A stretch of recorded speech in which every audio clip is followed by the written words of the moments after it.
それとかどこから比べてもね、どこから見ても世界平和の祈りにはとてもかなわないんです、今までの唱え事というのはね。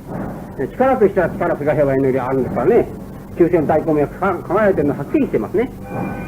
そういうわけで、まあ、この世に生きているためにも世界平和の祈りがいいし、あの世へ行くためにもね、あの世のはしごとしても世界平和の祈りがとてもいいんです。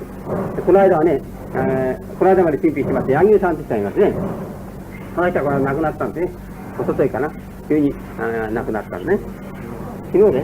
昨日亡くなったね。午前5時から6時にね。その亡くなりましたね、人は。もう、1年半ぐらい使うてきたからね、もう急激に熱心になりましてね、特に熱心になって、この最近なんかも誘拐のこと聞きたくてはない、自分が亡くなったことが分かるんですね。なんとなく分かるからもう、私を捕まえ、酒井さんを捕まえてね、誘拐のことばっかり聞いてるんですね。それで私はね、世界平和の祈りをしてね、ごい先生って言ってる場合には、誘拐なんか行かないんだ。ね。いっぺんに深海行くから、ね。安心してなさいよ。そしたら、これが最後の質問ですって言ってね、その自分で最後の質問だって言って、それで終わったわけですね。それからその悪力なくなったんですよ。ね。その悪力がね、聖ヶ丘のね、暁の祈りなんですね。暁の祈りって私たちは言ってるわけね。一晩でないと祈るわけですね。それで、毎度晩にこう、私が11時頃みんなで祈ってますとね、こうやって柳さん来たってね、ずっとくっついちゃってね、すっかりもうくっついちゃったんですね。それで私首痛かったら誰かに揉んでもらったりしてね、くらいにいたから。それから今度朝ですね、明け方今度祈ったらね、斎藤さんとかに現れましてね、以下の息災で現れた。斎藤さんから話していいんだけどね、以下の息災でね、現れて。それで斎藤さんがこの霊的に統一しながら歌を、いつも読みますね。いうに、上の句を読んだわけだね。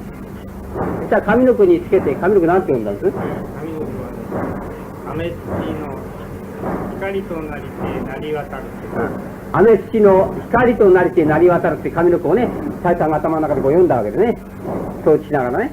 そしたらそこへ、いかん息災のね、柳生さんが現れてね、ニコニコしながらね、じゃあ、下の句は私がつけますよってね。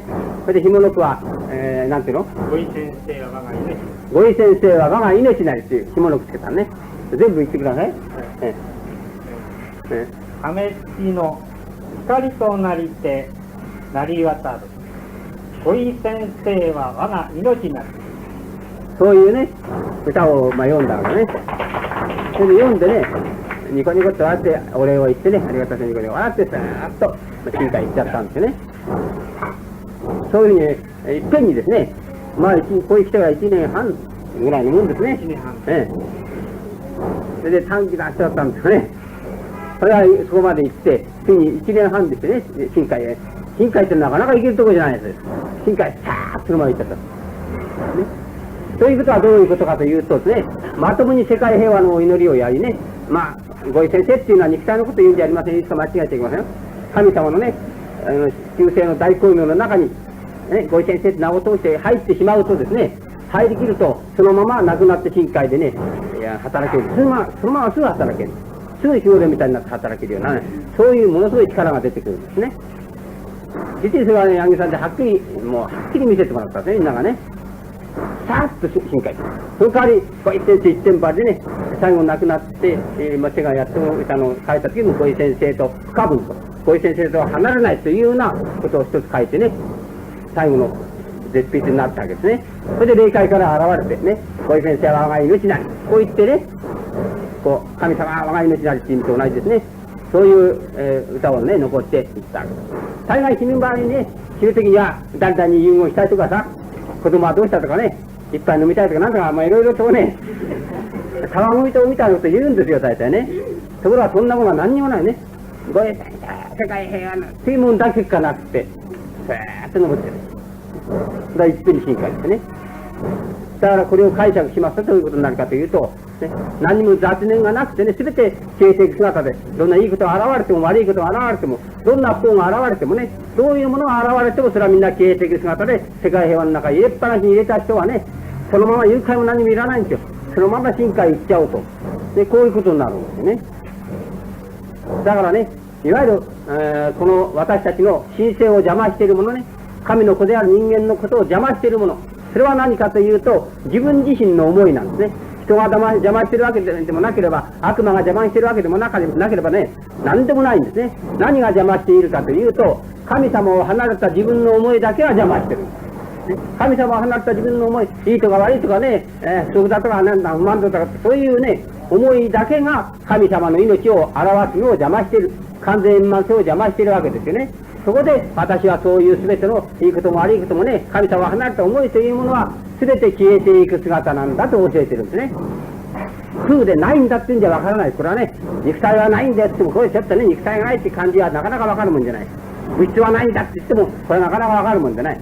ね、だから物質も、ね、肉体も、いろんな思いも、幸も不幸も全て消えていく姿であってね、それが世界平和の祈りの中に入ってしまった時には、神様と一つになった神様と離れない。ね、本当の神性がね、本体が現れてきて、その人の住む世界は光明三千としちゃうんですよね。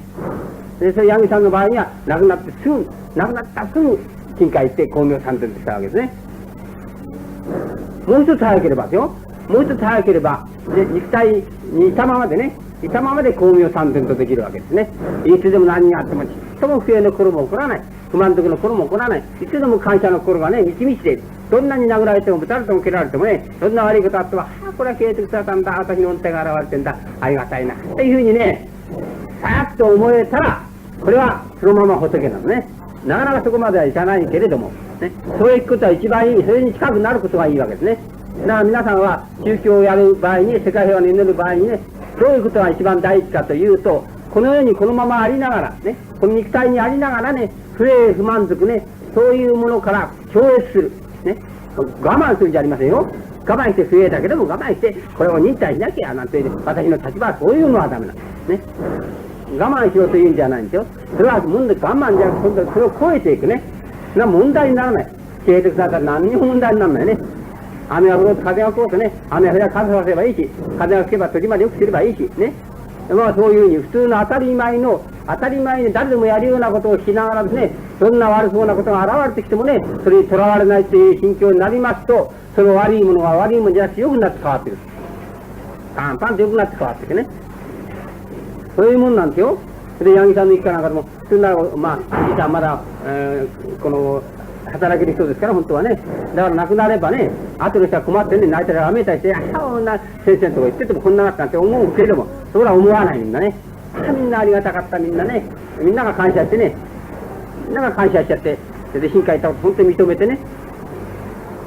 で、みんなが一致団結して明るくなってるんですね。そういうのもやっぱり世界平和の祈りの功徳ですね。まあ普通の現象的にいけば、人が亡くなるということは不幸なことなんですね。それは不幸と感じないんですね。ああ、これでみんなが開いていく。で、全てが開いていく。ね。というのはね、不幸感がないんですよ。それは大したことなんですよ。まあ宗教の極意というものは、不幸だとか不幸せだとかね、不満足だとかいう、そういう思いがなくなる境地になることは宗教への道なんですね。ああ、私は神の影響をここに生かしているんだ。生かさせていただいているんだ。ね。そういう、全ては完全円満なんだということはですよ、身をもって心をもってね、はっきりと分かることね、その道へ入ることが、この宗教の極意なんでありますよね。病気が治ることももちろんいいでしょうし、貧乏が治ることももちろんいいことだけれどもね、それは根本的な問題じゃなくて枝葉の問題である。ね。